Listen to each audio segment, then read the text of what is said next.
예, 박기용 집사님이 자신의 복귀 소식을 절대 비밀로 해달라고 해서 오늘 아침까지 숨기느라고 몇 장 특송을 하시자 그랬는데 그걸 제가 까먹었어요.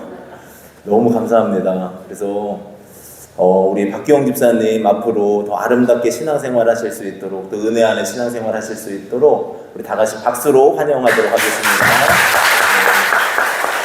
네, 감사합니다.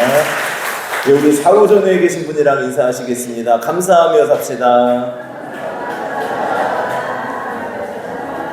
네, 우리 날마다의 삶 속에 하나님의 선한 뜻을 이루어 주시고 우리를 가장 아름다운 길로 인도하신 하나님 바라보시고 감사하며 승리하시기를 주님의 이름으로 축복합니다. 오늘 말씀은 아굴의 기도입니다. 아굴이라는 뜻은 모으는 자, 수집하는 자 이런 뜻을 가지고 있어요. 그에 대해서 이제 특별히 알려진 바는 없지만 그 당시에 현인이었고 제자들이 있었고 또 그들에게 말씀을 가르치던 사람이었다. 이렇게 성경에서는 이야기를 합니다. 우리가 이 아굴의 기도를 통하여서 우리의 삶을 어떻게 살아나가야 되는지 살펴보고 믿음으로 승리하시기를 주님의 이름으로 축복합니다. 첫 번째, 겸손으로 무장해야 된다는 거예요. 겸손함으로 한번 해보겠습니다. 겸손함으로 무장해야 됩니다. 벼는 익을수록 고개를 들지요. 제가 잘못 알고 있었나요? 네. 벼는 익을수록 고개를 숙입니다. 신앙이 깊어지고 무르익을수록 이 신앙이라는 것은 점점 겸손해진다는 거죠. 우리의 신앙이 아름다워질수록 우리가 하나님과 더 가까워질수록 겸손해집니다. 왜 그런가 하면은 하나님의 크심을 알기 때문이에요. 하나님이 얼마나 위대하시고 얼마나 크시고 우리의 기도에 응답하시고 그분의 선하심을 우리가 알기 때문에 우리는 겸손해질 수밖에 없습니다.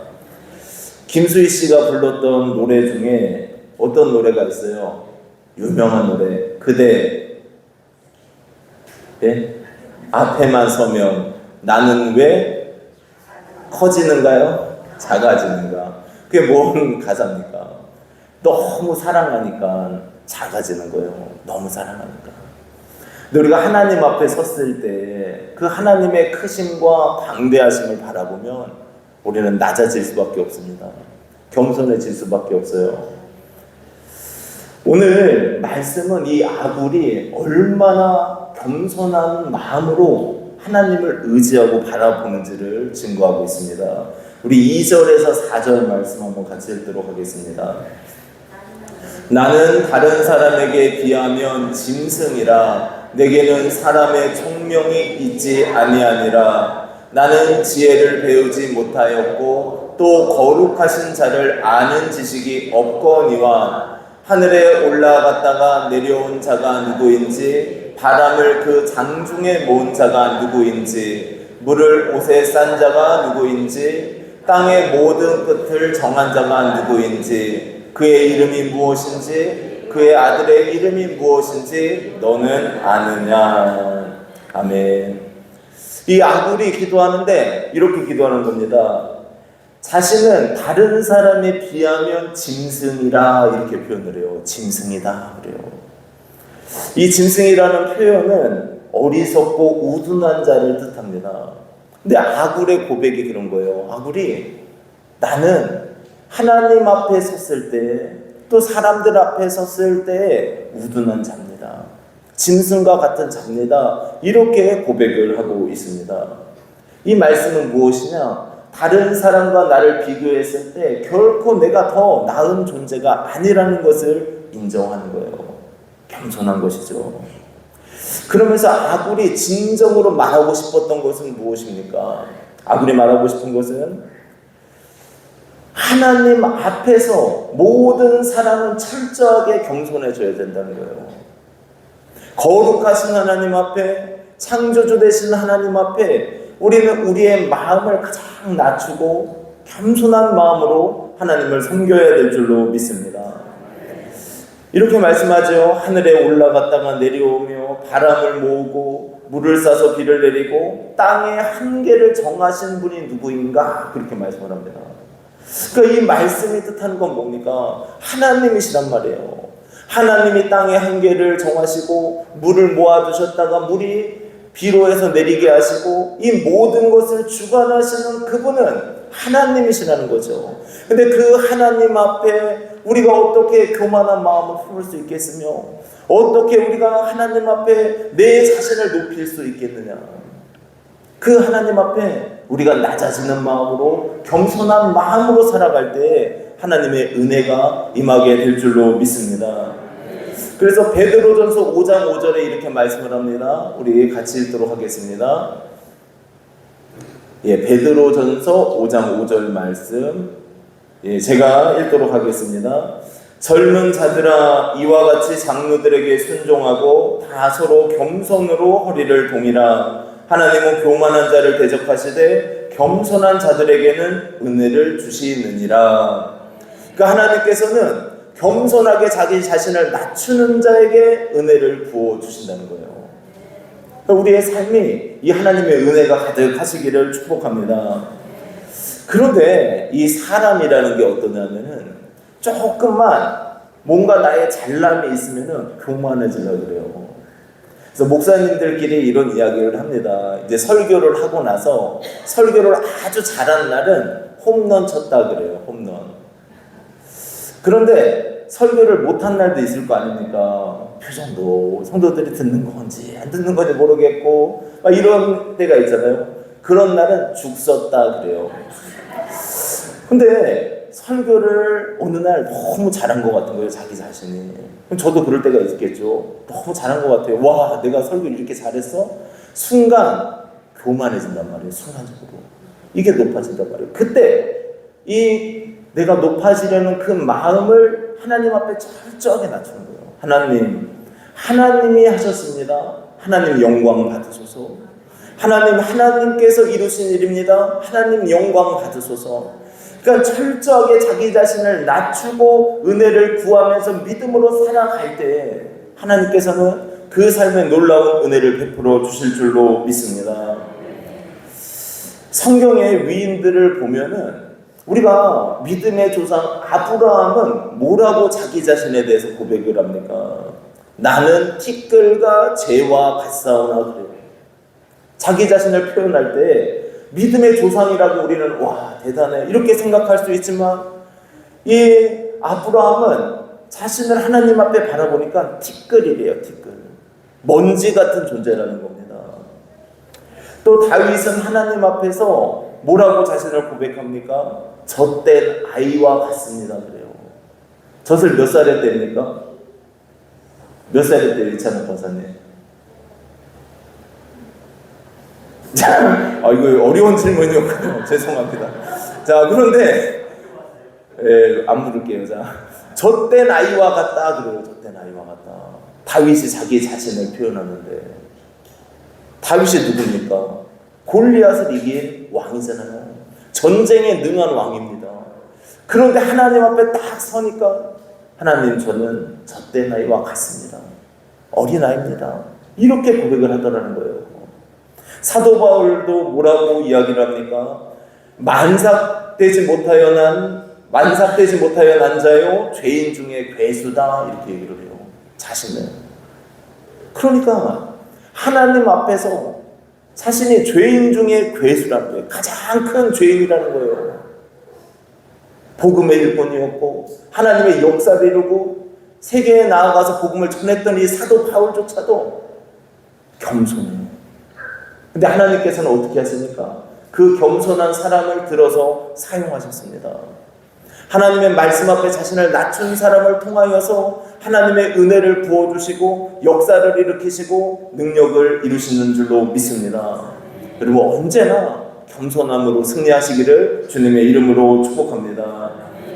그리고 두 번째로 말씀을 의지하는 자의 방패가 되어주신다고 증거하고 있습니다. 저는 그런 생각이 들어요. 제가 만약에 목회자가 안 되었다면 어떻게 인생을 살아갔을까? 아마 도박에 중독이 되지 않았을까? 그런 생각이 듭니다. 제가 예전에 한번 말씀드렸잖아요. 작은 아버지를 따라서 당구장을 간 적이 있어요. 어렸을 때, 초등학교 때. 당구장을 갔는데 거기에 그림 맞추는 게임이 있는 겁니다. 500원 넣으면 한 판을 할 수 있어요. 이 게임이 뭔지도 모르고 재밌겠다 하고서 딱 돈을 넣고 했어요. 그랬는데 그 밑에서 막 500원짜리가 한 이만큼 나오는 거예요. 그 게임이 뭔 줄 아십니까? 빠칭코예요. 빠칭코. 오락실, 그때는 당구장에 그게 있었어요. 근데 어린아이니까 모르니까 돈 넣고 게임하는 건 줄 알고 했다가 그렇게 나왔어요. 얼마나 신이 납니까? 500원짜리 하나 넣는데 500원짜리가 이렇게 쌓여갖고 나오니까 막 두두두두 떨어져요. 그 쇠에. 그를 주머니에 담고 이래가지고 어머니한테 가서 신나게 얘기합니다. 어머니, 저 그 게임을 하나 딱 500원짜리 넣고 했는데 거기에서 돈이 막 우르르 나와가지고 너무 좋다고. 그랬더니 어머니가 잘했다. 돈 그렇게 많이 땄으니 잘했다. 그러셨을까요? 그날 두드려 맞았습니다. 얼마나 맞았는지 또 다시 한번 그런 짓 하면은 다리 몽둥이 부러뜨린다 그러죠. 그 뒤로 안 했어요. 한 번 그 꿈을 꿨다가 완전히 내려놓게 되었습니다. 그런데 그때 어머니께서 그렇게 심하게 말씀하시지 않았다면 아마 너무 짜릿함이 있더라고요. 거기에 그 맛에 빠지지 않을까 그런 생각이 들었어요. 우리의 인생을 잘 생각해 보면은 우리는 무언가에 빠져 살아갑니다. 무언가에 빠져 살아요. 그래서 그거 세상 것들로 나를 채우면서 살아가죠. 그럼 성도는 무엇으로 나를 채워야 되는가 생각해 보셔야 돼요. 성도는 예수 그리스도로 나를 채워야 될 줄로 믿습니다. 성도는 하나님의 말씀으로 나를 채워야 됩니다. 그럴 때 이 말씀을 통해서 하나님께서 우리를 지키시고 보호하시겠다 약속하고 계셔요. 5절, 6절 말씀입니다. 우리 같이 읽겠습니다. 하나님의 말씀은 다 순전하며 하나님은 그를 의지하는 자의 방패이시니라. 너는 그의 말씀에 더하지 말라. 그가 너를 책망하시겠고 너는 거짓말하는 자가 될까 두려우니라. 아멘. 이 아굴이 그 인생을 살면서 깨달은 것이 무엇이냐? 하나님의 말씀은 순전하다. 이걸 깨달았대요. 순전하다. 하나님의 말씀이 순전하다는 것은 무엇을 뜻하냐 하면은 모든 금속을 녹여서 정련해서 순전한 것이 나오는 것을 뜻합니다. 그러니까 하나님의 말씀이 순전하다는 것은 하나님의 말씀은 거룩하고 하나님의 말씀은 깨끗하다는 거예요.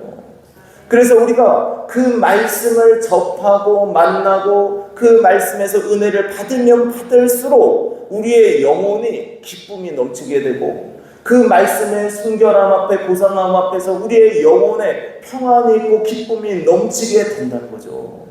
그래서 오늘 말씀을 지키고 하나님을 의지하는 자의 방패가 되어주시겠노라 말씀하고 있습니다. 다윗도 뭐라고 고백을 합니까? 사무엘하 22장 31절 말씀 우리 같이 읽겠습니다. 하나님의 도는 완전하고 여호와의 말씀은 진실하니 그는 자기에게 피하는 모든 자에게 방패시로다. 그래요. 그러니까 다윗도 똑같은 깨달음을 갖고 있는 겁니다. 다윗도 하나님의 말씀을 읽고 묵상했더니 그 도가 완전하고 그 하나님의 말씀은 진실하다. 근데 그 말씀을 깨닫고 살아가는 사람들, 하나님을 의지하는 사람들에게 방패가 되어주신다 말씀하고 있어요. 그러니 우리의 인생 속에서 하나님의 말씀을 가까이 하시기를 주님의 이름으로 축복합니다. 말씀이 들리는 게 은혜예요, 여러분. 처음에 교회 나오면 말씀이 잘 들리지 않습니다. 이게 뭔 얘기지? 무슨 소리지? 이렇게 되지만 교회를 다니고 말씀을 읽고 묵상하면서 또 말씀을 듣다 보면 어느 순간 그 설교 말씀이 내 귀에 쏙쏙 들어와요. 근데 그때 여러분 집중해서 들으시고 그 말씀을 따라 순결한 삶을 살아가시기를 축복합니다. 하나님께서 분명히 은혜 주시고 복 주시고 잘 되게 해주실 줄로 믿습니다. 그리고 마지막으로 하나님의 채우심에 감사해야 된다는 거예요. 찬양 중에 감사라는 찬양이 있습니다.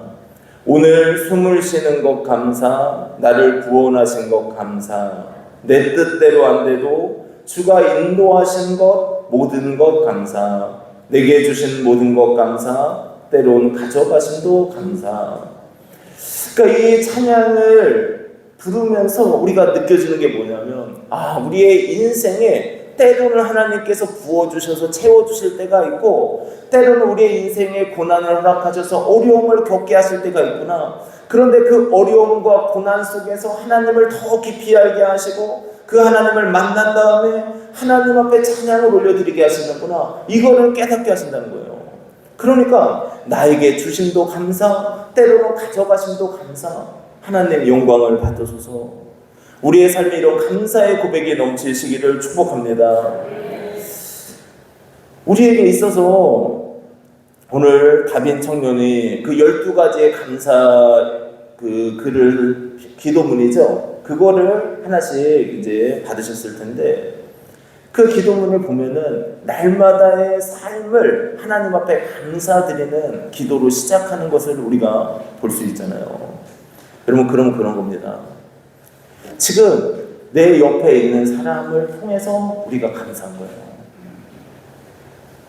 우리 교회 성도들이 한 주에 한 번 주님 앞에 나와서 예배 드리고 하나님을 바라보고 서로 영적인 교제를 나누고 또 삶을 나누는 것이 감사한 겁니다. 나의 인생에서 이렇게 예배 드릴 수 있는 은혜가 있음이 감사한 거예요, 여러분. 이 감사의 고백이 넘치시기를 축복합니다. 우리 한번 옆 사람한테 당신의 곁에 있어서 힘이 납니다, 감사합니다, 한번 얼굴을 보시고 인사해 주세요. 네, 곁에 있어서 너무 행복합니다. 우리 아굴이 어떤 기도를 드리는가 한번 살펴보도록 하겠습니다. 7절에서 9절 말씀. 한 절씩 교독하겠습니다. 같이 읽겠습니다. 그냥. 내가 2가지를 주께 구하였사오니 내가 죽기 전에 내게 거절하지 마시옵소서. 곧 헛된 것과 거짓말을 내게서 멀리 하옵시며 나를 가난하게도 마옵시고 부하게도 마옵시고 오직 필요한 양식으로 나를 먹이시옵소서. 혹 내가 배불러서 하나님을 모른다 여호와가 누구냐 할까 하오며 혹 내가 가난하여 도둑질하고 내 하나님의 이름을 욕되게 할까 두려워함이니이다. 아멘. 여러분, 이 아굴의 기도가 무엇입니까? 아굴은 하나님 앞에 부유함을 구하지도 않아요. 또 가난하게 되는 것을 구하지도 않습니다. 하나님께서 나의 인생의 필요를 따라 채워주시고 단지 내 영혼이 하나님만을 의지하며 살아가는 그 믿음을 지키게 해달라고 간절히 기도하더라는 겁니다. 보통 같으면 어떻게 하겠습니까? 하나님 부자 되게 해주세요. 하나님 돈 잘 벌게 해주세요. 내 인생 잘 나가게 해주세요. 이게 기도 제목이 될 수 있단 말이에요. 많은 경우에 그럴 수 있습니다. 근데 부자가 되는 이유가 무엇입니까? 그러면 그냥 나 잘 살고 잘 먹기 위해서 부자 되는 겁니까? 하나님의 나라를 위해, 하나님의 영광을 위해 채워주소서, 이렇게 기도할 수 있죠. 그런데 세상의 사람들은 왜 부자 되기를 원하는 거죠? 나 잘 먹고 잘 살기 위해서. 근데 오늘 이 아굴의 기도가 가장 먼저 보여주는 것은 헛된 것과 거짓말을 내게서 멀리 하옵소서. 그러니까 세상에 헛된 부분과 헛된 재물과 우상을 쫓는 인생으로부터 나를 떠나게 하소서. 그런 것들이 나를 유혹하지 못하게 하옵소서. 간절히 기도합니다. 그렇게 기도 드린 다음에 하나님 때마다 시마다 나의 필요를 채워 주옵소서. 하나님만을 의지하게 도와주옵소서. 이런 간절한 기도를 올려드리고 있습니다. 여기에 이렇게 고백을 해요. 내가 너무 배불러서 하나님을 모른다 부인할 수 있을까봐 그게 두려운 거예요. 여러분, 많은 사람이 그렇습니다. 하나님께서 은혜 주시고 또 그 삶에 복을 주셔서 사업도 잘 되게 하시고 인생이 잘 되게 하실 때가 있단 말이에요. 그런데 그 인생이 잘됨을 가지고 하나님 앞에 영광을 올려드려야 되는데 어떻게 살아갑니까? 어느 순간 하나님을 떠나요. 예배의 자리를 떠나고 말씀의 자리를 떠나고 기도의 자리를 떠나고 이 세상을 의지하면서 살아가더라는 거예요. 아굴은 그게 두려운 겁니다. 내가 너무 큰 성공을 이루어서 도리어 하나님을 모른다. 세상의 힘을 의지하고 돈을 의지하고 물질적인 것을 의지하게 될까봐 그게 두려운 거예요. 그러니까 하나님 앞에 기도드리는 거죠. 너무 배불러서 하나님을 모른다 할까봐 주님 두렵습니다. 또 아굴이 뭐라고 기도를 합니까? 너무 가난하게도 하지 마옵소서. 왜냐하면 내가 너무 가난한 거예요. 그래서 먹을 것을 구하기 위해 도둑질을 하는 겁니다. 그러면 아니, 믿는 사람이, 교회 다니는 사람이, 예수 믿는 사람이라면서 도둑질을 해? 이러면서 세상 사람들이 지탄하고 하나님의 영광을 가리게 될까봐, 하나님, 제가 너무 가난하게도 하지 마옵소서, 이런 기도를 드려요. 그리고 이 말씀은 결국 무엇입니까? 이 아굴의 기도는 하나님, 나의 일평생을 하나님의 선하심으로 채워주시고 하나님이 때마다 시마다 나를 붙들어 주시고 하나님 은혜를 베풀어 주옵소서, 이렇게 기도하는 거예요. 그러면 하나님께서 나의 걸음걸음마다 나와 함께 하시고 나의 인생을 채우시고 붙드시는 그 은혜가 우리의 영혼 안에 넘치니까, 우리의 마음에 넘치니까 주님을 의지하는 그 마음을 놓치지 않는다는 거죠. 우리의 삶이 그러셔야 됩니다.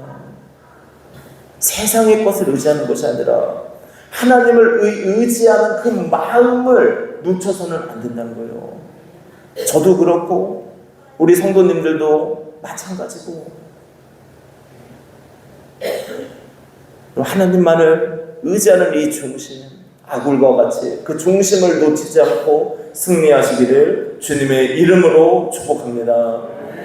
그래서 마태복음 6장 33절에 이렇게 말씀을 해요. 같이 읽겠습니다. 그런즉 너희는 먼저 그의 나라와 그의 의를 구하라. 그리하면 이 모든 것을 너희에게 더하시리라. 아멘. 여러분, 하나님의 나라를 구하고 하나님만을 의지하시길 바랍니다. 하나님께서 인생을 복되게 하시고 가장 충만한 것으로 채워주실 줄로 믿습니다. 오늘 세 가지, 이 아굴의 기도를 통하여서 세 가지 기도에 대해 살펴봤어요. 첫 번째, 겸손으로 무장해야 된다는 겁니다. 아굴은 자신을 짐승으로까지 표현했어요. 어리석은 잘하는 겁니다. 철저하게 하나님 앞에서 낮아지는 거예요. 우리의 삶도 이런 겸손함이 있으시기를 축복합니다. 그리고 두 번째로, 말씀을 의지하는 자의 방패가 되어주신다. 우리가 하나님의 말씀을 듣고 성경을 읽고 묵상하면서 그 말씀을 의지해서 하나님을 의지하며 나아갈 때 우리의 인생의 방패가 되어주시고 우리의 도움이 되어주실 줄로 믿습니다. 그리고 마지막으로, 아굴의 기도는 너무 부하게도 맛이 없고 너무 가난하게도 맛이 없어서, 이 말씀은 자기 자신도 이 물질적인 것에 흔들릴 수 있는 연약한 자임을 고백하면서 하나님, 내 일평생에 하나님만 의지하게 하옵소서, 이 고백입니다. 우리의 삶이 정말 이 하나님 의지하시고 믿음으로 은혜 주시고 평안 주시고 또 하나님의 복을 내려주시는 그 놀라운 역사가 가정마다 또 삶마다 임하시기를 주님의 이름으로 축복합니다. 기도드리겠습니다. 우리 이 시간에 다 같이 마음 모아서 기도하시며 나아가실 때에 오늘 아굴의 기도를 한번 생각하시면서, 하나님, 나의 삶이 겸손하게 도와주소서, 낮아지게 도와주소서, 교만한 자는 대적하시되 겸손한 자에게 은혜를 주신다고 말씀하셨으니 아버지, 내가 겸손하게 은혜 구하게 도와주소서 기도하시고 말씀을 의지하고 하나님 의지하고 나의 방패가 되어 주소서. 나의 인생의 보호자가 되어 주시고 나의 생명이 되어 주시옵소서.